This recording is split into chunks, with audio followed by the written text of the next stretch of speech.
Hello everyone, আমার YouTube চ্যানেলে তোমাদের সবাইকে স্বাগত জানাই।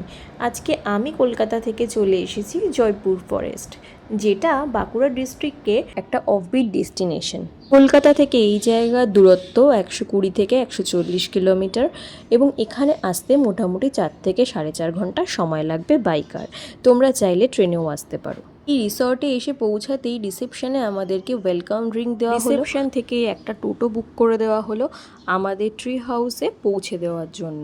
আমাদের ট্রি হাউসে এসে পৌঁছাতেই আমরা আমাদের রুমে ঢুকলাম এবং আমাদের রুমটা ছিল ফুল অফ মডার্ন অ্যামেনিটিস এবং ফুললি উডেন স্ট্রাকচারে তৈরি। আমাদের রুম থেকে আমরা পুরো জঙ্গলের ভিউটা পাচ্ছিলাম আর তার সাথে সুইমিং পুলের ভিউটা আমরা পাচ্ছিলাম।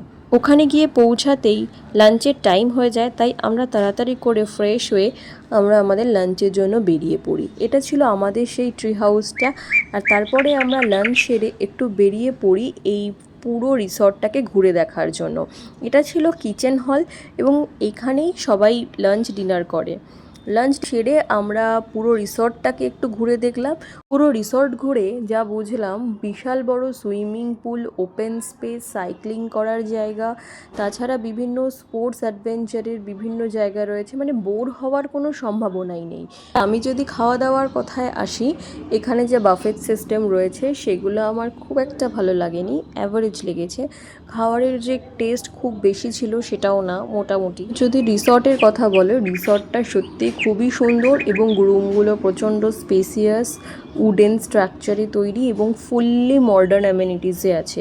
উইকেন্ড ডেস্টিনেশনের জন্য just for only 1 day or only 1 night you can go for it. মানে খুবই ভালো এক রাতের জন্য যদি তোমরা চাও যে উইকেন্ড ডেস্টিনেশন এইটা চুজ করতে, অবশ্যই তোমরা যেতে পারো। খুবই ভালো।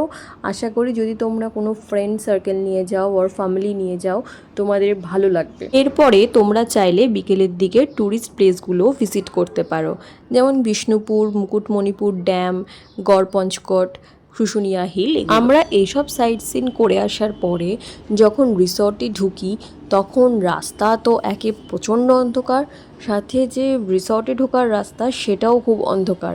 হ্যাঁ, রিসর্টে ঢোকার জন্য বেশ কিছু আলো রাস্তায় ছিল, তবে ইটস নট সাফিশিয়েন্ট। এবং রিসর্টের ভেতরে কিন্তু একটা বেশ গা ছমছমে ব্যাপার কাজ করে, কারণ ওখানে লাইটগুলো তোমরা দেখতেই পাচ্ছ এরকম, এবং জঙ্গলের মধ্যে যেহেতু খুব যে লাইট থাকে সেটা নয়, একটা গা ছমছমে ব্যাপার কাজ করে। হ্যাঁ, তবে ভয়ের কোনো কারণ নেই, খুবই ভালো এবং যথেষ্ট সেফটি। আমরা যখন গেছি তখন অলরেডি অনেক লোকই এই রিসর্টে ছিল, মানে অনেকগুলো রুমই প্রায় রিসর্টের বুক করা ছিল। তো আমরা বাইরে থেকে ঘুরে আসার পরে এখানকারই একটা ক্যাফেতে ঢুকি। এটা বারকাম ক্যাফে টাইপস বলতে পারো, বাট বারটা এখনও চালু হয়নি, জাস্ট ক্যাফের নর্মাল খাবার দাবারই অ্যাভেলেবেল ছিল।